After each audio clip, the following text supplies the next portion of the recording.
Hai guys, welcome back to Real Chess. Apa kabar sobat pecinta catur? Semoga kalian di sana sehat dan sukses selalu pastinya.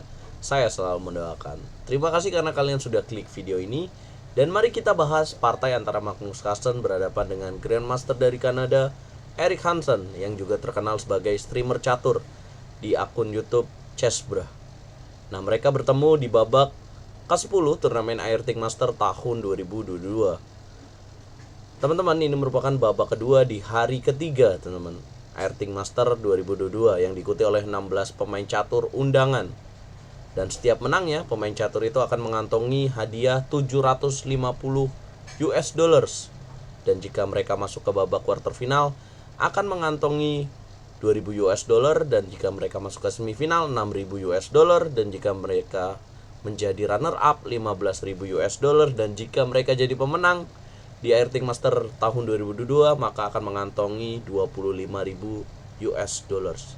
Dan setiap remisnya mereka akan mengantongi 250 US dollar. Jika kalah, mereka tidak mengantongi apapun. Dan sistem poin dari turnamen ini adalah seperti sepak bola, menang 3, seri 1, dan kalah 0. Langsung saja kita bahas. Sebelum Magnus Carlsen menjadi juara di Airting Master, dia harus berhadapan dengan Erik Hansen di babak penyisian. Magnus memulai dengan E4, Erik menjawab dengan E5, kuda F3, kuda C6, dan gajah B5. Ruy Lopez menjadi pilihan Magnus Carlsen, Ruy Lopez atau Spanyol. Kemudian A6 Erik Hansen, gajah A4, kuda F6 Erik, rokade Magnus, gajah E7, benteng E1, B5, gajah B3, dan D6. Ya, kemudian C3 Magnus Carlsen, rokade, H3, kuda A5, gajah C2, C5, dan D4. Ya, dengan sistem waktu format pertandingannya 15 menit dan 10 detik bonus setiap melangkah, Magnus Carlsen begitu cepat bermain dengan Ruy Lopez variasi close atau classical. Nah, kemudian Erik Hansen menjawab dengan menteri C7. Magnus kuda BD2, pion C makan D4, pion C makan D4, dan kuda C6. Ya, Magnus kuda B3 dan Erik Hansen A5, teman-teman. Ya, kemudian gajah E3 Magnus, dan Erik Hansen menjawab dengan A4.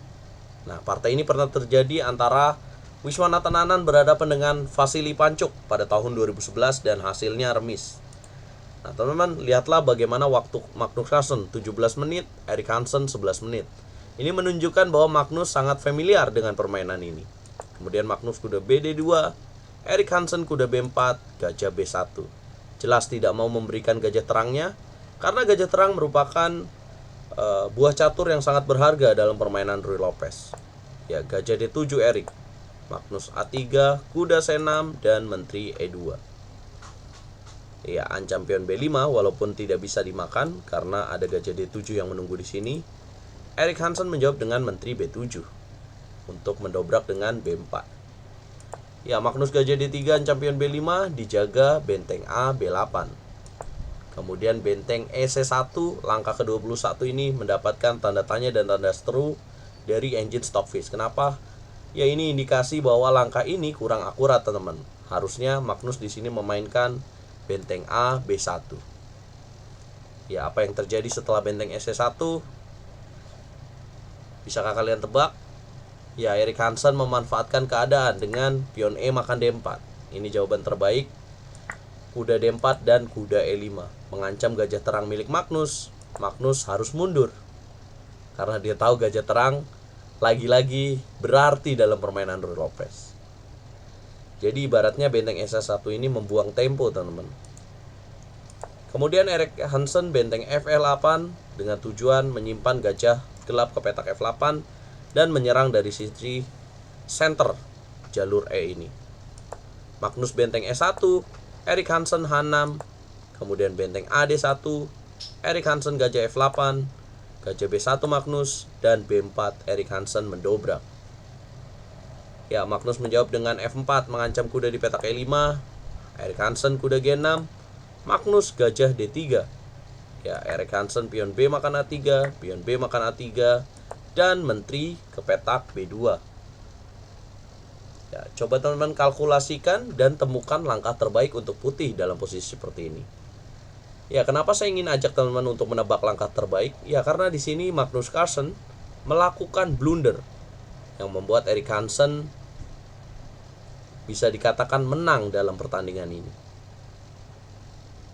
Ya, teman-teman, tepat sekali jika kalian menjawabnya dengan kuda ke petak C2, karena ini adalah langkah yang paling tepat. Karena sebenarnya apa sih tujuan Menteri B2 itu, teman-teman? Ya, tujuan Menteri B2 adalah tidak hanya mengancam pion A3, guys. Tapi Menteri B2 punya tujuan lain, yaitu setelah langkah benteng B1, Magnus di sini dalam partainya mendapatkan tanda tanya 2. Nah, langkah kuda F4 ini adalah yang direncanakan oleh Erik Hansen. Dan di sini Magnus tidak melihat itu. Ya, Magnus jalan menteri F1, kalau makan menteri jelas sebuah kerugian karena kuda E2 makan menteri bunyi skak dan bentengnya akan hilang di petak B2.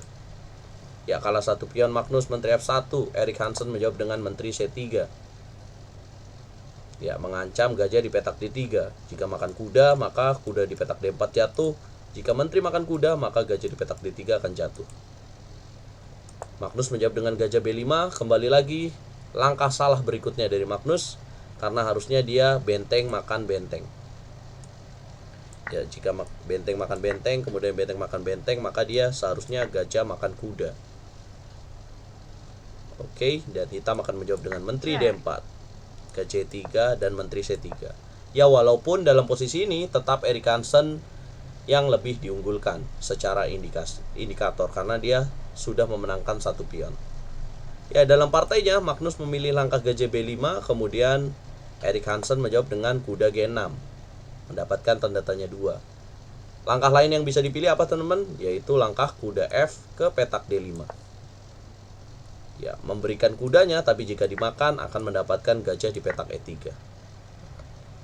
Ya, ancaman yang membuat gajahnya tidak bisa mundur karena kudanya akan jatuh. Luar biasa sekali. Ya, Erik Hansen memilih kuda ke petak G6. Kemudian Magnus gajah makan A4. Apa tujuan gajah A4 dan mendapatkan tanda tanya 2? Ya, jelas hitam akan menjawab gajah A4, dan di sini Magnus menyerah. Kenapa? Ya, karena gajah A4 gak ada tujuan, teman-teman. Hitam akan simpel makan gajah A4 dan tidak akan terjadi apapun yang membahayakan bagi Erik Hansen. Dan ternyata setelah dikonfirmasi bahwa Magnus melakukan slip mouse. Ya, selain itu bahwa posisinya memang sudah kolaps ya untuk Magnus, yaitu sudah tidak menguntungkan untuk Magnus. Jika dilanjutkan, mungkin langkah terbaik untuk putih adalah gajah D7, kuda D7, benteng BC1 seperti ini. Kemudian menteri B2 dan benteng B1. Ya, teman-teman. Ma, patennya dingin oh, Ma, lagi video, Ma.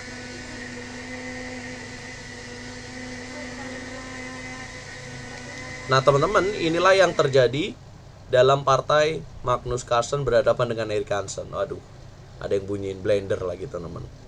Nah, inilah yang terjadi di partai Magnus Carlsen berhadapan dengan Erik Hansen. Nah, dengan kekalahan ini, kemudian Magnus di partai berikutnya berhadapan dengan Dingliren di Hermes, dan di partai terakhir hari ini dia menang berhadapan dengan Dudayan Kritov. Nah, sekarang ada di peringkat berapa Magnus? Ya, setelah dilihat, Magnus masih ada di peringkat 2. Di peringkat pertama, Ian Nepomniachtchi 27 poin dari 36. Ya, karena ini sistem bola ya, teman-teman. Karena kalau menang ini tonjokannya membantu ke peringkat atas itu lebih berasa lagi. Karena menang 3, seri 1, dan kalah 0. Ya, di tempat ketiga ada Artemiev, Vincent Keimer, tempat keempat Anish Giri, tempat kelima Erik Hansen, tempat keenam. Tempat ketujuh Abdul Satorov dan Andrei Shipenko, tempat ke-8. Dingliren tempat 9 dan Praggnanandhaa tempat 12. Teman-teman, ini akan bermain dengan sistem 15 babak dan nantinya akan dicari 8 pemain teratas dulu dan mereka akan lanjut ke quarter final dan mereka akan bermain dengan sistem gugur 4 kali permainan. Mereka saling bertemu. Siapa jagoan kalian? Dan kembali lagi saya harus bertanya, apakah ini alarm untuk Magnus? Tapi teman-teman, saya ingin konfirmasikan bahwa setelah pertandingan selesai, Magnus mengkonfirmasi bahwa dirinya akhir-akhir ini terkena COVID. Dan setelah terkena COVID, permainannya agak menurun. Ya, mungkin karena fisiknya ya, teman-teman. Nah, kita doain Magnus akan berada ke performa terbaiknya lagi. Inilah yang terjadi. Yang pasti bagi Erik Hansen ini merupakan hari yang tidak akan terlupakan. Kemarin dia bilang bahwa kemarin itu penampilan terbaiknya sepanjang karirnya dalam bermain catur cepat. Mungkin hari ini dia akan mengulangi ucapan itu lagi. Nah, teman-teman bisa saksikan kelanjutan dari turnamen Airting Master tahun 2022 di YouTube-nya RL Chess setiap malam jam 12 waktu Indonesia, jam 12 malam waktu Indonesia Barat, hanya di YouTube-nya RL Chess. Like kalau kalian suka video ini, dislike kalau kalian nggak suka. Dukung terus percaturan Indonesia, dukung terus RL Chess.